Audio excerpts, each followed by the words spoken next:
Welcome. You are right on time.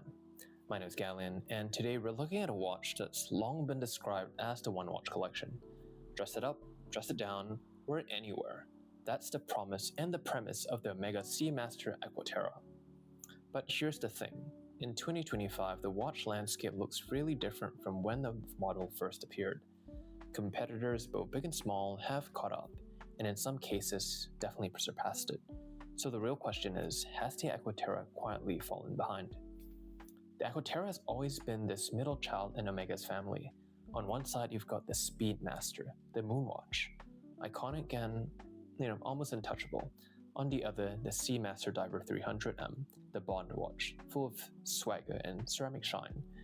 And then there's this, the understated one, happy to sit between both worlds, equal parts land and sea, dress and sport. When it debuted in 2002, the balance was its biggest strength. It was Omega's answer to the idea of an everyday luxury watch, refined enough for the boardroom, tough enough for the pool. 2 decades later, that mission remains, but the world around it has moved on. So what happens when a watch built for timelessness starts to feel time-locked? Let's find out. As always, let's start with the specifications. This is the 38mm model with a lug-to-lug of 45mm, 12.2mm thick, and a very capable 150 meters of water resistance.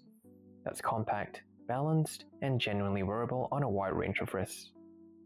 The proportions are near perfect, but it's the lyre lugs that make this unmistakably Omega. You'll find the same sculpted curve on the modern Moonwatch and the Seamaster Diver 300 Professional, a design lineage that ties the Omega sports family together. Those lugs are polished to a mirror finish and flare just enough to catch the light as you move your wrist, almost like a flash of jewelry. It's beautiful, but it comes with a trade-off. That high polished surface loves scratches. After days of regular wear, I expect you'll be picking up hairlines faster than you'd expect from a so-called sports watch. This is where the Aqua Terra diverges from its tool watch siblings. It's really not about ruggedness, it's more about refinement. You don't wear it to bash it around at a work site. You wear it because you appreciate the way those twisted lugs, the brushed mint case, and the polished bevels dance in the light. Now, on that dial, the horizontal teak deck pattern reminds one of Omega's most distinctive dial designs, a nod to the wooden decks of luxury yachts. In this version, the deep blue dial shimmers between navy, electric teal, and slate depending on the lighting. It's hypnotic. The sharp applique indices and polished broad arrow hands give it sparkle, while the brush surfaces keep it from tipping into flash. And the symmetrical date at 6, a rare thing in modern watches, keeps everything visually balanced. Make no mistake, this is a dressy sports watch. In fact, it's arguably too elegant to call a tool watch at all. And that's what makes it special, but also makes it tricky to position in 2025's market. Powering the 38mm Aqua Terra is the Omega Calibre 8800, a METAS-certified Co-Axial master chronometer. You get 55 hours of power reserve, magnetic resistance up to 15,000 Gauss, and a precision of 0 to 5 seconds per day, give or take. It's the same movement you'll find in the modern Seamaster Diver 300, a testament to Omega's consistency. Technically, there's very little to fault here, but that's also part of the problem. It just hasn't evolved much. Omega nailed the coaxial architecture years ago, an escapement design using a 3-level system to reduce friction and improve long-term accuracy. However, there have been no major step forward since.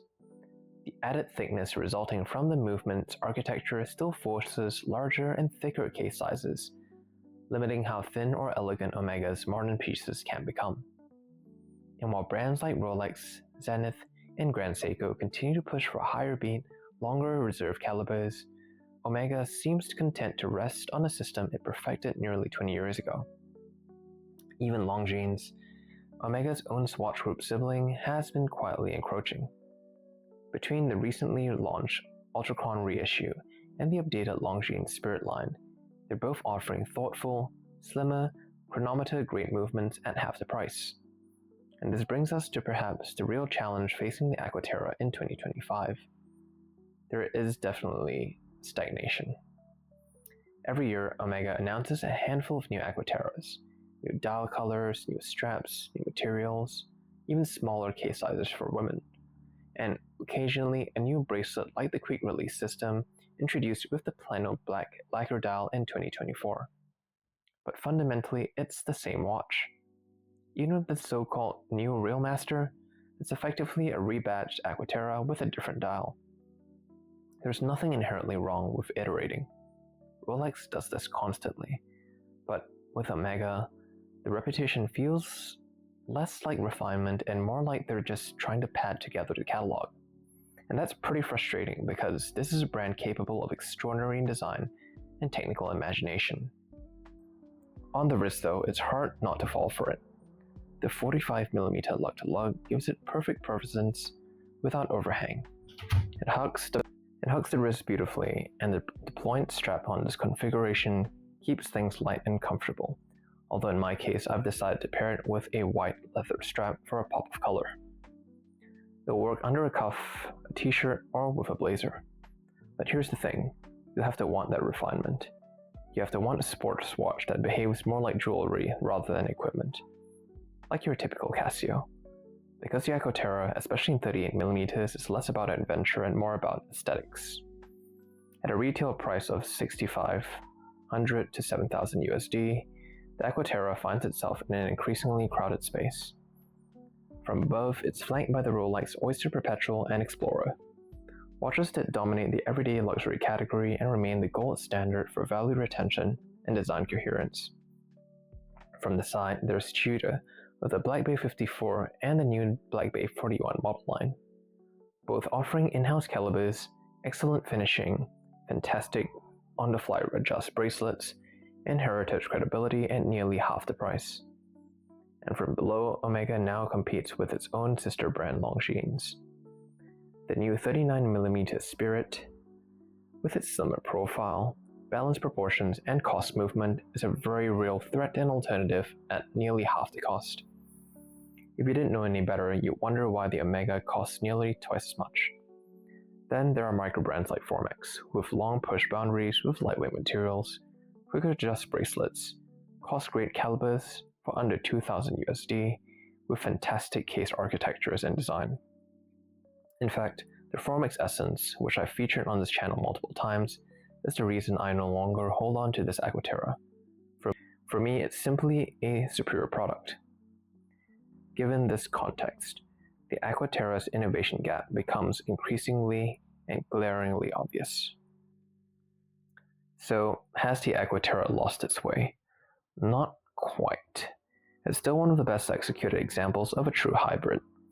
A daily wear luxury watch that nails proportions, finishing, and refinement. But at its current price point, it's facing more pressure than ever before.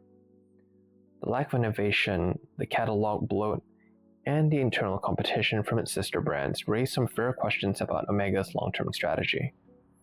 Still, for many current owners and people that still aspire to it, the Aqua Terra represents something no microbrand or entry-level luxury can offer. Heritage and a pretty distinct design. So, what do you think? Has Omega done enough to keep the Aqua Terra relevant in 2025? Or has the world and its competitors simply caught up? Drop your thoughts in the comments below. I'd love to hear your take. And if you enjoyed this review, don't forget to like, subscribe, and keep your watches around so you're right on time. I'll see you in the next one.